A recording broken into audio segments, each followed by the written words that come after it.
नमस्कार साथियों। तो आज का हमारा चैप्टर है सोल्डरिंग। कल हमने पढ़ा था चालक एवं अचालक। तो हम बात करते हैं सोल्डरिंग। तो सोल्डरिंग को पहले हम जानेंगे सोल्डरिंग होती क्या है। तो दो धातु हैं जिन्हें बिना पिघला है उनका मजबूत जोड़ करना, यानी अच्छी तरह से उनको जोड़ करना सोल्डरिंग कहलाता है।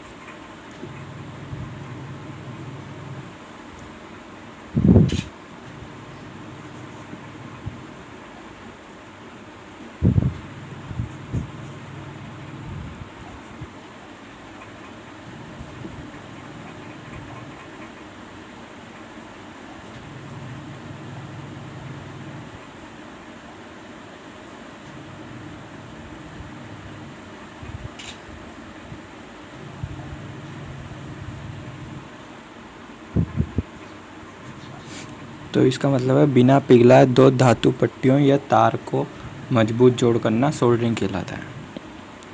अब सोल्डरिंग में जिन धातुओं को हम जोड़ रहे हैं उनका गलनांक सोल्डर की जाने वाली धातु से अधिक होना चाहिए, उसका अधिक होना चाहिए। तो सोल्डर कहे जाने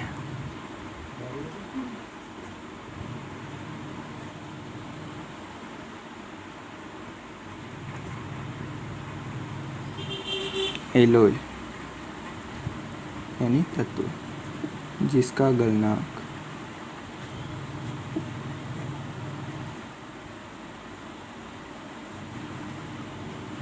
सोल्डर किए जाने वाले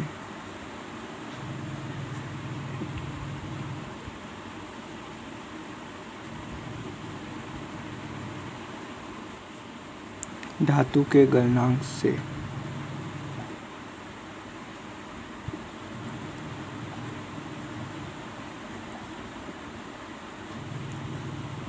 कम होना चाहिए।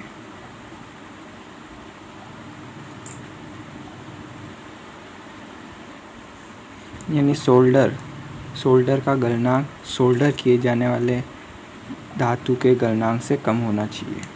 यानी हम जो धातुओं को चिपका रहे हैं, जो धातु को जोड़ रहे हैं, उसका गलनांक सोल्डर से तो अधिक होना चाहिए और सोल्डर का कम होना चाहिए।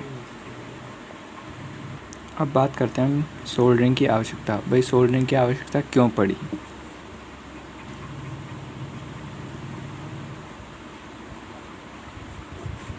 सोल्डरिंग की आवश्यकता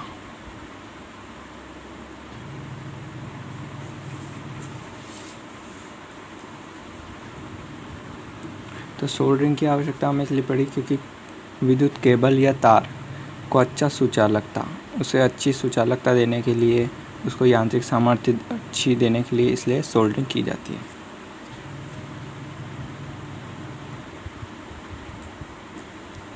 केबल व विद्युत चालक अर्थात वायर, केबल व विद्युत चालक की यांत्रिक सामर्थ्य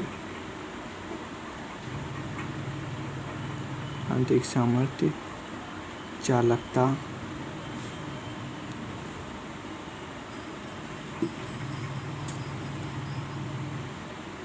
का निर्माण हेतु सोल्डरिंग की जाती है। अब बात करते हैं हम सोल्डरिंग को प्रभावित करने वाले कारक, या फिर कह सकते हैं सोल्डरिंग का हम अगर चयन करेंगे तो किस आधार पर करेंगे या सोल्डर किस किन बातों पर निर्भर करता है।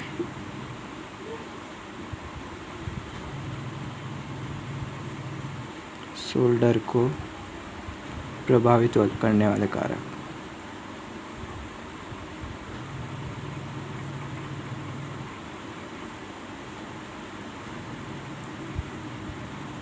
तो सबसे पहला कारक है उपयोग, फिर कारक है स्थान, फिर है उसकी दृढ़ता यानी मजबूती, फिर है उसका गलनांक, फिर मूल्य के आधार पर और उसकी कठोरता। ये वो बातें हैं जो सोल्डर को प्रभावित करती है। उसको उपयोग के आधार पर हम किस बात में किस काम में अगर उपयोग लेना चाहते हैं सोल्डर का, तो उसके आधार पर हम सोल्डर का चयन करेंगे। उसके स्थान के अनुसार उसका सोल्डर का चयन करेंगे। उसकी दृढ़ता या मजबूती या कठोरता के आधार पर उसका चयन करेंगे। उसके गलनांक के आधार पर, जैसे इलेक्ट्रॉनिक कार्यों में 183 डिग्री सेल्सियस, जबकि अपने विद्युत इलेक्ट्रीशियन कार्यों में 185 डिग्री सेल्सियस के सोल्डर की आवश्यकता होती है। तो इस प्रकार बात करते हैं हम सोल्डर के प्रकार की। सोल्डर के प्रकार। सोल्डर दो प्रकार के होते हैं। पहला, कठोर सोल्डर।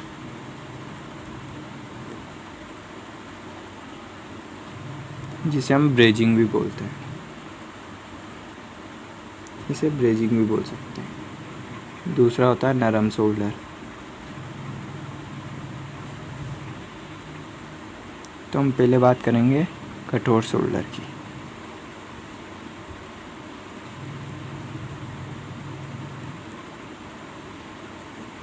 कठोर सोल्डर। कठोर सोल्डर जो होता है वो मोटे तार व धातु के टुकड़ों को जोड़ने के लिए उपयोग में लिया जाता है। मोटे तार व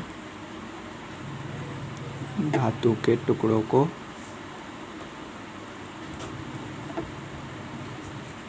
जोड़ने हेतु ये 450 डिग्री सेल्सियस से अधिक के तापमान पर कार्य करता है। 450 डिग्री सेल्सियस के अधिक के तापमान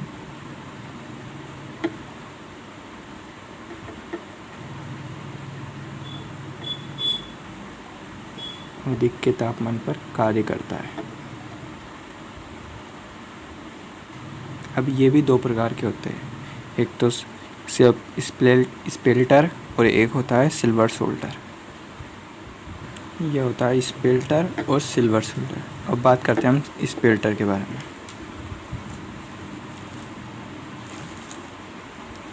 स्पेल्टर, तो स्पेल्टर जो मिला होता है वो तांबे प्लस जस्ते से मिला होता है। तांबे का भाग जो होता है 50% होता है और जस्ते का भी 50%। तांबा और जस्ते से मिलकर बना होता है। इसकी बात करें तो इसका जो गलनांक होता है वो उच्चतम होता है। गलनांक उच्चतम। इसका उपयोग की बात करते हैं तो जो इसका उपयोग किया जाता है वो प्लम्बिंग व शीट मेटल व्यवसाय में ब्रेजिंग हेतु किया जाता है। प्लम्बिंग व शीट मेटल व्यवसायों में ब्रेजिंग हेतु, वहाँ पे जो ब्रेजिंग या जोड़ लगाया जाता है वो स्पेल्टर के द्वारा लगाया जाता है। अब बात करते हैं हम सिल्वर सोल्डर के बारे में।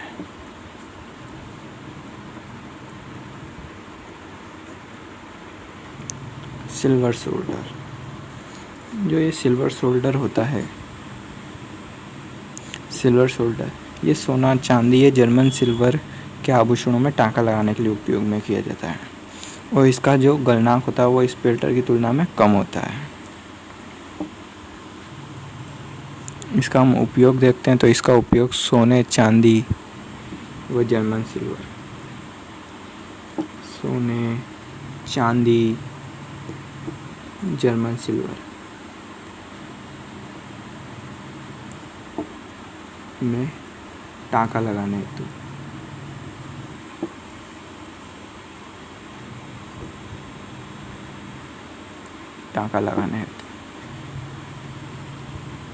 इसका जो गलनांक होता है वो स्पेल्टर की तुलना में कम होता है।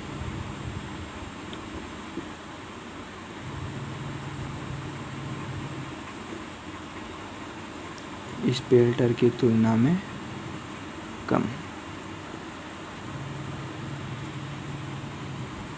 हम बात करें कि सोने के लिए किस किस का मिश्रण यूज में किया जाता है, तो सोने के लिए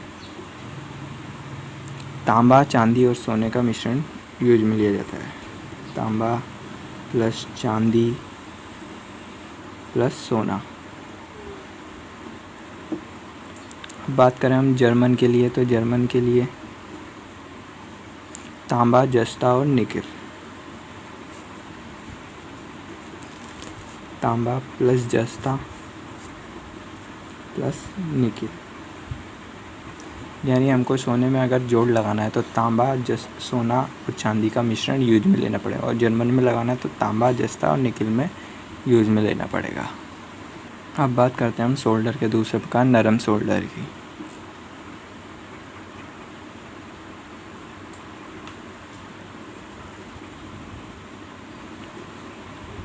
नरम सोल्डर, नरम सोल्डर जो होता है, इसका जो गलनांक होता है वो कठोर सोल्डर से कम होता है। तो पहली बात, इसका गलनांक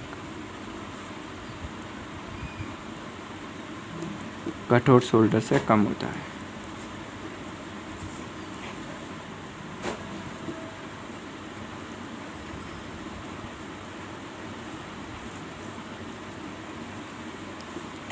ये 450 डिग्री सेल्सियस से कम के तापमान पर कार्य करता है, जबकि कठोर सोल्डर 450 डिग्री सेल्सियस से अधिक के तापमान पर कार्य करता है।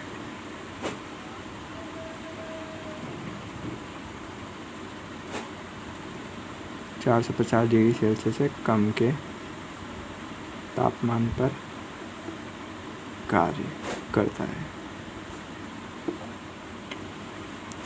ये वैद्युतिक और इलेक्ट्रॉनिक दोनों परिपथों में यूज किया जाता है। ये वैद्युतिक व इलेक्ट्रॉनिक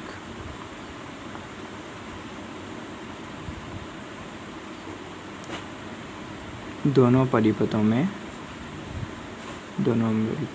उपयोग किया जाता है। अब जो इलेक्ट्रॉनिक परिपथ में यूज किया जाता है उसका मिश्रण क्या होता है? इलेक्ट्रॉनिक के लिए, इलेक्ट्रॉनिक हेतु, तो ये टिन प्लस सीसा से मिलकर बना होता है। इसमें जो टिन की जो मात्रा होती है वो 63% होती है और सीसे की 37%। इसका जो कार्यकारी तापमान होता है वो होता है 183 डिग्री सेल्सियस। या अगर क्वेश्चन आ जाए कि इलेक्ट्रॉनिक्स के लिए कितने डिग्री सेल्सियस तक नरम सोल्डर उपयोग में लिया जाता है, तो 183 डिग्री सेल्सियस। अगर सेल्सियस में नहीं दिया होगा तो फ़ारेनहाइट में दिया होगा, जो वो होता है 361 डिग्री फ़ारेनहाइट। अब वैद्युतिक के लिए देख लेते हैं। वैद्युतिक हेतु, तो ये भी टिन प्लस सीसा से मिलकर बना होता है। इसमें जो टिन का जो भाग होता है वो 60% होता है और शीशे का 40%। इसका जो कार्यकारी तापमान होता है वो होता है 185 डिग्री सेल्सियस या 365 डिग्री फ़ारेनहाइट। अब बात करते हैं इलेक्ट्रॉनिक के लिए, तो 183 डिग्री सेल्सियस और वैद्युतिक के लिए 185 डिग्री सेल्सियस। अब इसी नरम सोल्डर को थोड़ा सा कठोर बनाना है तो वो करें। उसका जो उसमें जो मात्रा मिलाई जाएगी वो कितनी मिलाई जाएगी कठोर हेतु।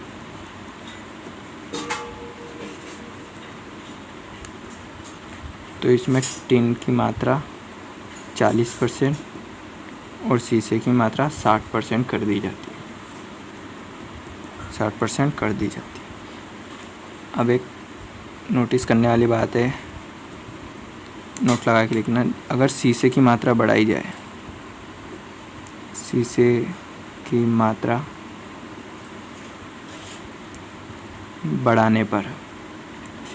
बढ़ाने पर सोल्डर की कठोरता बढ़ती है। सोल्डर की कठोरता बढ़ती है। आप देख सकते हो यहाँ पे शीशे की कम मिलाया गया था, तो इसकी इलेक्ट्रॉनिक परिपथ 183 डिग्री पे इसकी गलनांक थोड़ा कम था। और इधर वैद्युतिक के लिए शीशे की मात्रा थोड़ा सा ज़्यादा बढ़ाया तो इधर तापमान ज़्यादा हो गया, और इधर भी शीशे का मान ज़्यादा कर दिया 60%, तो ये कठोर बन गया। तो शीशे की मात्रा बढ़ाने पर सोल्डर की कठोरता बढ़ती है। अब बात करते हैं हम एल्यूमिनियम के लिए प्रयुक्त सोल्डर के बारे में।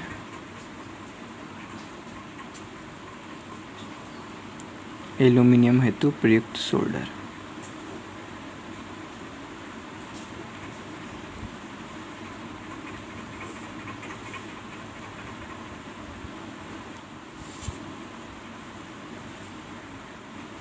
एल्यूमिनियम हेतु प्रयुक्त सोल्डर। इसमें जो सोल्डर यूज किया जाता है वो विशेष प्रकार का होता है जिसका नाम एल्कापी होता है। इसे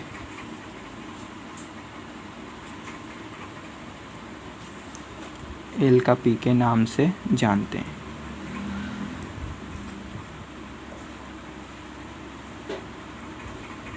एल्कापी के नाम से जानते हैं। इसमें जो मिश्रण होता है वो होता है 51% शीशा। शीशे का जो भाग होता है वो 51% होता है। टिन का 31%। इसमें जस्ता भी होता है जिसका भाग होता है 9%। और कैडमियम भी होता है, इसमें उसका भाग होता है 9%। कैडमियम का 9%। इससे मिलकर ये एल्कापी बना होता है। अगर एल्कापी के स्थान पर केरल नामक का पदार्थ का भी उपयोग किया जा सकता है। इसके स्थान पर केरेलाइट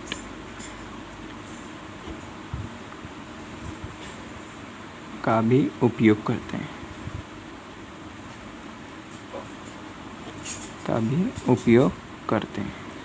इसके हम व्यवहारिक नाम की बात करें तो इसका जो व्यवहारिक नाम होता है, व्यवहारिक नाम केरेलाइट का व्यवहारिक नाम आयरन नंबर 7 है। आयरन नंबर 7 है। ये परीक्षा में बहुत बार आ चुका है। आयरन नंबर 7 किसके लिए प्रयुक्त होता है तो वो होता है एल्यूमिनियम के लिए। ये एल्यूमिनियम के लिए कौन सा सोल्डर प्रयुक्त होता है वो है आयरन नंबर 7 या फिर एल्कापी या केरेलाइट भी हो सकता है। अब बात करेंगे हम सोल्डरिंग प्रणालियों के बारे में, अर्थात सोल्डरिंग करने की विधियाँ।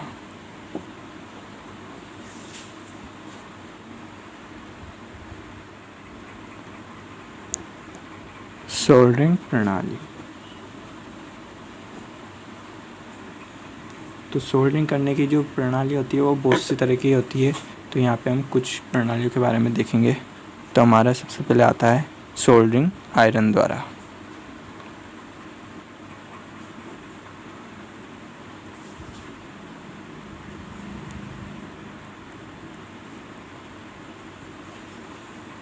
सोल्डरिंग आयरन का आपने भी नाम सुना होगा। तो ये जो विधि है वो सबसे ज़्यादा उपयोग में आती है। सर्वाधिक उपयोग की जाने वाली विधि। सर्वाधिक उपयोग की जाने वाली विधि।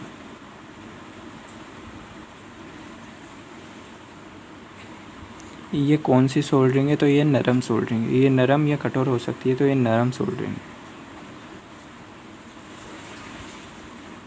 नरम सोल्डरिंग। इसके हम उपयोग की बात करें तो जिसका उपयोग किया जाता है वो मुद्रित परिपथों में किया जाता है। मुद्रित परिपथों में इसका उपयोग किया जाता है। मुद्रित परिपथ यानी प्रिंटेड सर्किट में। प्रिंटेड सर्किट में इसका उपयोग किया जाता है। अब देखते हैं हम सोल्डरिंग गन के द्वारा। सोल्डरिंग गन के द्वारा जो सोल्डरिंग की जाती है उसका ओनली एक ही यूज है, वह ओनली मरम्मत कार्य में उपयोग की जाती है। उपयोग मरम्मत कार्य हेतु।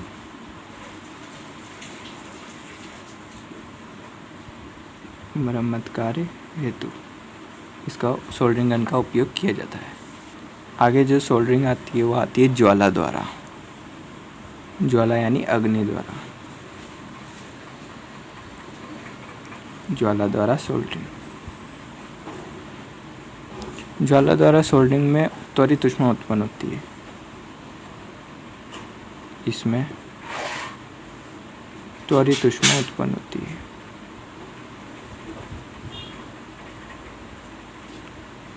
त्वरित ऊष्मा उत्पन्न होती है। इसका जो उपयोग किया जाता है वो उपयोग पाइपिंग व केबल कार्य में व गाड़ी की मरम्मत में किया जाता है। पाइपिंग, केबल कार्य व गाड़ी की मरम्मत में। गाड़ी की मरम्मत में ज्वाला द्वारा सोल्डरिंग का उपयोग किया जाता है। अब बात करते हैं हम डीप सोल्डरिंग के बारे में।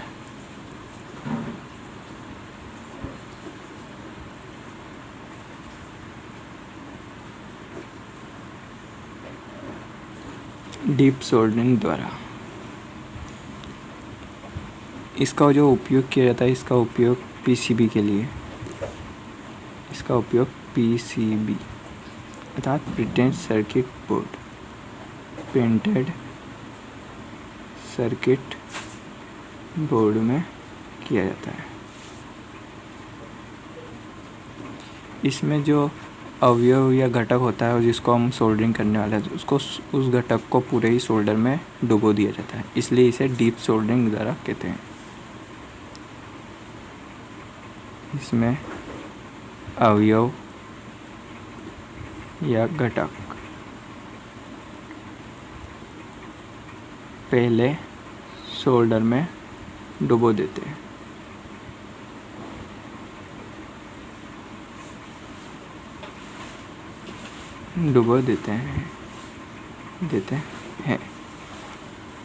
अब बात करते हैं हम मशीन सोल्डरिंग के बारे में।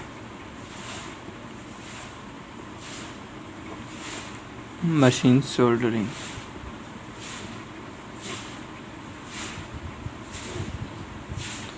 सोल्डरिंग का उपयोग ओनली उत्पादन के लिए किया जाता है। बड़े बड़े फैक्ट्रियों में इसका उपयोग किया जाता है उत्पादन हेतु। इसके अन्य नाम भी है, तो इसका जो अन्य नाम है वो है मशीन तरंग, सोपान सोल्डरिंग,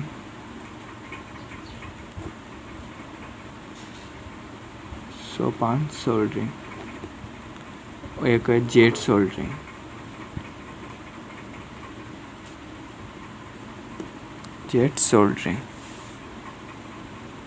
यह अधिक मूल्यवान और मजबूत भी होती है। मशीन की सोल्डरिंग है तो मजबूत तो होगी सही, अधिक मूल्यवान व मजबूत मशीन सोल्डरिंग। अब बात करते हैं हम सोल्डरिंग की अन्य विधियों के बारे में। हमने जो सोल्डरिंग की विधियाँ देखी, सोल्डरिंग आयरन द्वारा, सोल्डरिंग गन द्वारा, ज्वाला द्वारा, डीप सोल्डरिंग या मशीन सोल्डरिंग। इनके अलावा भी बहुत सारी सोल्डरिंग की अन्य विधियाँ होती हैं। तो सोल्डरिंग की अन्य विधियों के जो नाम हैं वो देखते हैं।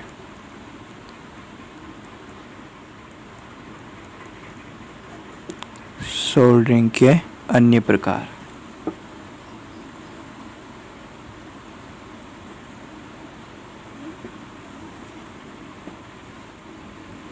तो सोल्डरिंग के अन्य प्रकारों में पहला आता है प्रतिरोध सोल्डरिंग।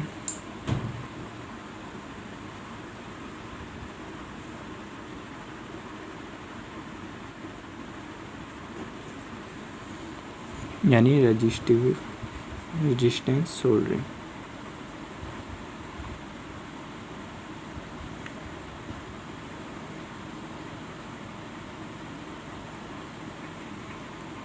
दूसरा जो आता है प्रेरण सोल्डरिंग।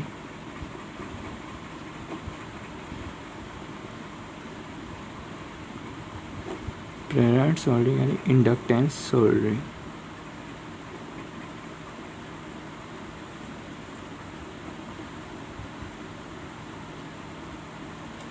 Inductance soldering.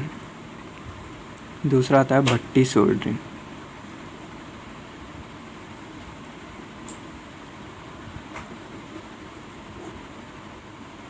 यानी ओवन सोल्डरिंग।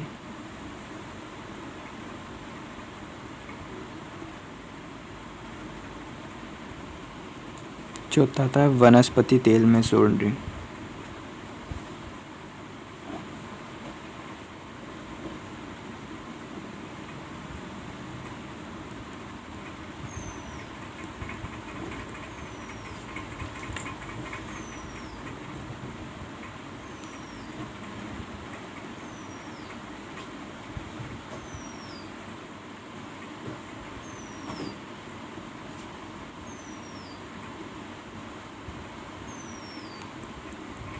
लास्ट आता हमारा तप्त गैस सोल्डरिंग। तप्त गैस सोल्डरिंग